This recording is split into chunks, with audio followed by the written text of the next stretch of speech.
Hello મિત્રો, MI કિસાન ચેનલમાં આપનું હાર્દિક સ્વાગત છે।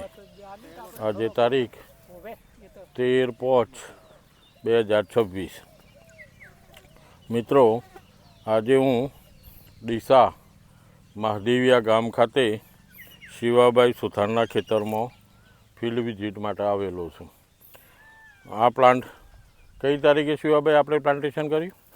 આનું પ્લાન્ટેશન છે 18 તારીખે 18/3/2026ના રોજ આપણે પ્લાન્ટેશન કરેલ છે।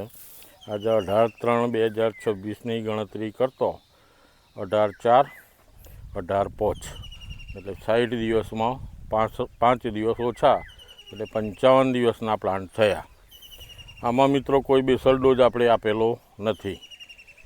હવે બેસલ ડોઝ ન આપવાનું કારણ એક જ છે કે જો આ જમીનો તાકાતવાળી જમીનો છે, કારણ કે આ બાજુના ખેડૂતો દરેક ક્રોપમાં એક વખત છાણિયું ખાતર નાખી જ દે છે, તો છાણિયા ખાતર તો ભરપૂર હોય છે, એના કરતાં ઓર્ગેનિક કાર્બન આમાં વિશેષ હોય।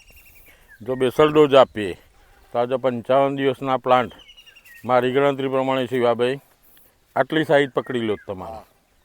તો મિત્રો, આપણે વેજીટેટિવ ગ્રોથ કરાવતા નથી। કેમ કે જો વેજીટેટિવ ગ્રોથ થઈ જાય તો ફ્લાવરિંગ આપણું ઊંચે જતી રહે।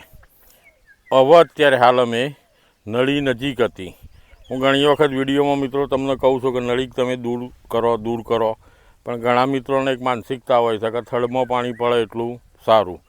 પણ એક થોડું તમને સાયન્ટિફિક કારણ બતાવું કે થડમાં પાણી પડશે તમારું। એક તમને ઉદાહરણ આપું હું, આ નળી અત્યારે હાલ છે, તમે જુઓ, આટલા નળી તમે રાખી શકો છો, પાણી તમારું આટલે જ પડવાનું છે, બરાબર? આ ભાગ તમારો કોળો રહેવાનો છે।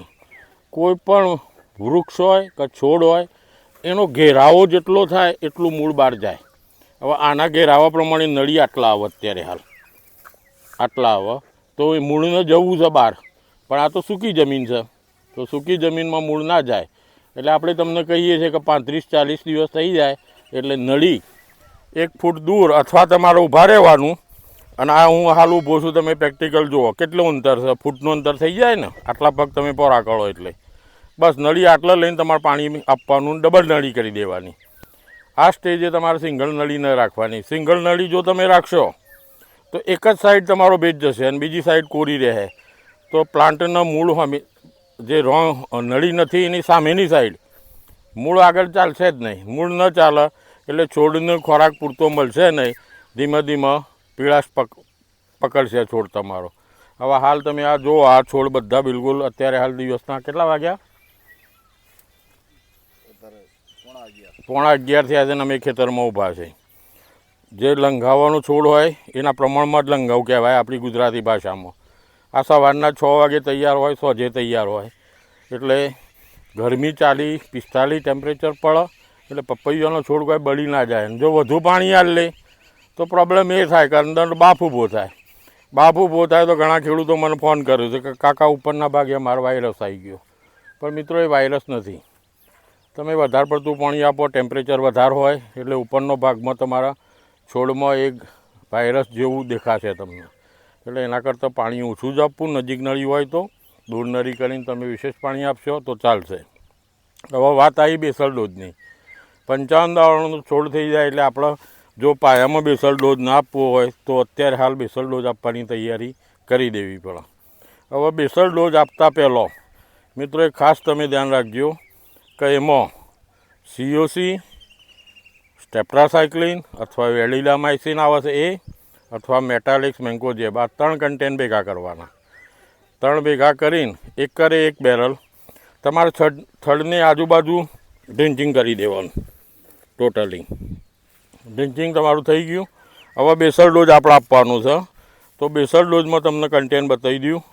DAP તમારા 1 થી 1.5 થેલી વાપરવાની, પોટાશ 1 થેલી 50 કિલોની, એમોનિયમ સલ્ફેટ 50 kg, પછી માઇક્રોન્યુટન કોઈ પણ કંપનીનું તમે લો તો 25 kg માઇક્રોન્યુટન લેવાનું, અને 8 કિલો દાણાદાર માઇકોરાજા લેવાના। પછી ફલ્ટી સલ્ફર 3 કિલો, અથવા ઓર્ગેનિક કોઈ પણ ખાતર હોય તો 25 કિલો એ ભેગું નાખવાનું। આ બધો પાલો કરીને છોડની જેટલા નળી છે આપણી એટલે છૂટું નાખી દેવાનું, છૂટું લીટો કરીને, એક બાજુ ઢગલી ના કરવાની. પછી તમારે બેડ ચડાવી દેવાના. અને બેડ ચડાવતા પહેલો પ્રોટેક્શન માટે જૂન મહિનામાં વરસાદ આવવાનો છે 100%. તો વરસાદ આવશે કે શું થશે કે તમારી નવી માટી પડશે બેડની થડ પાસે. હવે એ માટી ફંગસવાળી છે, તો ફંગસ એ વખત એક્ટિવ થાય. તો એના પહેલો કે જ્યારે આપણે માટી નાખીએ કે બેડ ચડાવીએ એ પહેલો રમજી લેવાની, 30 કિલો લાલ રમજી આવે છે તે, એમાં 500 ગ્રામ 30 કિલોમાં COC, 500 ગ્રામ મેટાલેક્સ, મેન્કોજેબ અને સ્ટેપ્ટ્રાસાઇક્લિનની 3 પડીકી અથવા વેડિલા માઇસિન મળે તો 500 ગ્રામ. આ બધું 30 કિલોમાં મિક્સિંગ કરવાનું, પાણી વેરવાનું. પાણી એ ટાઈપનું લેવાનું કે ઘણું પાતળું નહીં, ઘણું જાડું નહીં. ડોલમાં કાઢીને ડોલમાં એક સુતરાવું કપડું રાખવાનું, એ બીનું કરવાનું અને છોડના આ સાઈડથી આટલાથી આટલા ભાગ સુધી લગાવી દેવાનું, પછી બેડ ચડાવવાનું. એટલે આનાથી ફાયદો શું થશે કે જ્યારે વરસાદ થશે કે તમારી સૂકી માટી ભીની થશે અને ફંગસ લાગશે, તો આ જે તમે ફંગીસાઇડ લગાવી દીધું છે એના વરસાદના કારણે ડ્રિન્ચિંગ થશે અને અંદર મૂળમાં જાય. એટલે જ્યારે વરસાદ થાય એક જ કોલર રૂટ આવવાની શક્યતા બિલકુલ ઓછી રહે. એટલે આ બેડ ચડાવતા પહેલો. પછી તમે બેડ ચડાવો એટલે નળી તમારા બેડ ઉપર બંને સાઈડ મૂકી દેવાની અને નળીમાં તમે જે રીતે પાણી આપો છો એ રીતે પાણી આપે જવાનું.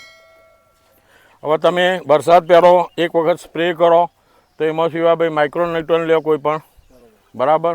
તમે બ્લેક અમૃત પણ લઈ શકો છો.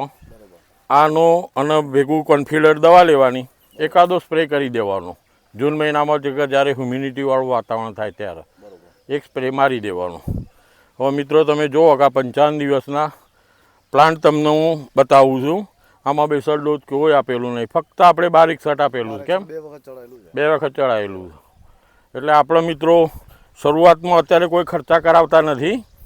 હવે ખર્ચાની જરૂર છે. કેમ કે હવે છોડને પૂરેપૂરો ખોરાક જોઈશે. હવે ખોરાક આપણે એક તો બેસલ ડોઝ મારફતે આપશું અને બીજું ડ્રીપમાં ચડાવશું. હવે ડ્રીપમાં મિત્રો ચડાવવું હોય તો એક માઇક્રોન્યુટ્રન આવે છે, 25 કિલોની બેગ આવે છે. શું ભાવ એનો કીધો એમને? 1500 રૂપિયા 25 કિલોના. તો એ વસ્તુ સારામાં સારી છે. જો કોઈ મિત્રોને જોવો તો તમે મારા મોબાઈલ ઉપર વોટ્સઅપ મેસેજ કરજો. તો જે તે પાર્ટી જે વેચાણ કરે છે એનો હું તમને નંબર આપીશ, ત્યાંથી તમે ડાયરેક્ટ મંગાવી દેજો. કારણ કે આપણો એગ્રો છે પોતાનો, પણ આપણે એગ્રોની આપણે વસ્તુ લગભગ આપતા નથી કે સજેસ્ટ પણ નથી કરતા. પણ જે સારી વસ્તુ લાગે એનું સજેશન કરીએ છીએ કે ખેડૂતો ડાયરેક્ટ ખરીદી શકે. અને બીજું મિત્રો કે આ સ્ટેજે તમે તમારા બજારમાં ગમે તે મળતો હોય ઓર્ગેનિક કાર્બન, તો એકરે એક કિલો ઓર્ગેનિક કાર્બન આપી જ દેવાનું, બરાબર, ડ્રિન્ચિંગમાં. અને પછી બેડ ચડાવ્યા પછી મિત્રો ડ્રિન્ચિંગના ખર્ચા કરવાના નથી, પછી ડ્રીપમાં જ ખાતર ચડાવવાના.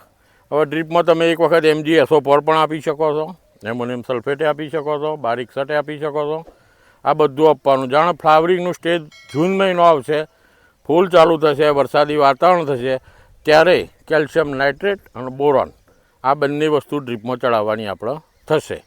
એટલે મિત્રો તમને આજે હું આ વાડી જે બતાવવા જઈ રહ્યો, આ ત્રીજી વિઝિટ છે. કેમ આપણી પ્લાન્ટેશન પહેલો એક વખત આવ્યા, બીજી ના ત્રીજી વિઝિટ છે અમારી.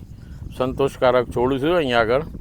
અને પાણીનું છે ને. હા શિવાભાઈ, તમારો અનુભવ પાણીનો આપણે ટોકતા હતા, શું થયું કે બતાવો.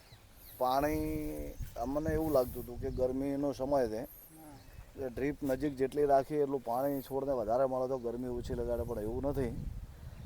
કારણ કે એક ખેતરમાં એવો પ્રોબ્લેમ આવ્યો છે કે વધુ પડતું પાણી થડમાં જવાના કારણે ફૂગનો ઇસ્યુ છે. અને પછી તો મેં તો ડ્રીપ બધી દૂર કરાવી દીધી છે, કારણ કે રોપાથી મિનિમમ 1 ફૂટના ગાળે છે ને ડ્રીપ દૂર રાખવાથી એને ભેજ મળી રહે. અને એના કારણે જે રિઝલ્ટ છે એને પેલું થડમાં પાણી જાય છે, ફૂગનો ઇસ્યુ નહીં આવે ને. કે અત્યારે ફૂગના પ્રોબ્લેમ બહુ છે, થડમાં પાણી વધારે જવાના કારણે ફૂગ આવે છે. અને પછી આવ્યા પછી કંટ્રોલ બી નથી થતી. શરૂઆતી જો પગલાં લીધેલા હોય તો બરોબર છે, બાકી જેને વધારે પડતી ફૂગ લાગી ગયેલી એ રોપો પછી જતો રહે છે એમ. એટલે પહેલી મેઇન ખાસ કાળજી તો એ છે કે પાણી થડની અંદર વધારે ન મળે, નળી દૂર કરવી જરૂરી છે. જેટલું પાણી દૂરથી આપશો એટલો ભેજ મળી રહેશે. ભેજના કારણે ગ્રોથ બહુ થાય છે, એવું નથી. એને ભેજની જ જરૂર છે દાદા. હમ, ખાસ કરીને એમ કે વધારે પડતું પાણી થળમાં મળે ને ગ્રોથ થાય એવું નથી, એના કારણે નુકસાન પણ થાય. પણ આ પાણીનું ખાસ કાળજી રાખવાની જરૂર છે. એટલે અને બીજા નંબરમાં હવે અત્યારે મૂળ 55 દિવસનો રોપા થયા. અત્યારે આપણે સ્પેશિયલી કોઈ બેસલ ડોઝના હજી સુધી ખાતર આપ્યા નથી. 1261 2 વખત આપેલું છે. હવે આજે બધું લિસ્ટ તૈયાર કર્યું એ પ્રમાણે હવે બેસલ ડોઝ આપશું બેડ ચડાવી દે અને બેડ ચડાવશું હવે, અને ડબલ ડ્રીપ કરી દેશું એટલે હમ. પછી તો રેગ્યુલર થઈ જશે, કંઈ વાંધો નથી. જો મિત્રો, ખેડૂતનો તમને અનુભવ બતાવ્યો. આપણે એમનો ફોન પર કહેતા હતા વારંવાર કે શિવાવે પાણી ઓછું આપજો, નળી હા, દૂર કરી દેજો. પણ એમના માનસિકતા કેવી હતી કે આટલું 42-43 ટેમ્પરેચરમાં કાકા એમ કહે છે કે નળી દૂર કરીએ તો હાળું છોડ મરી જશે. હા, એવું થતું હતું. પણ એક ખેતરમાં અમને અનુભવ એમના થયો કે કોલર રૂટ ત્યાં આગળ આવી ગયો છે. આ ખેતરમાં મેં આ એમાં નથી કોઈ એવી અસર દેખાતી, પણ પેલા ખેતરમાં અસર દેખાય છે.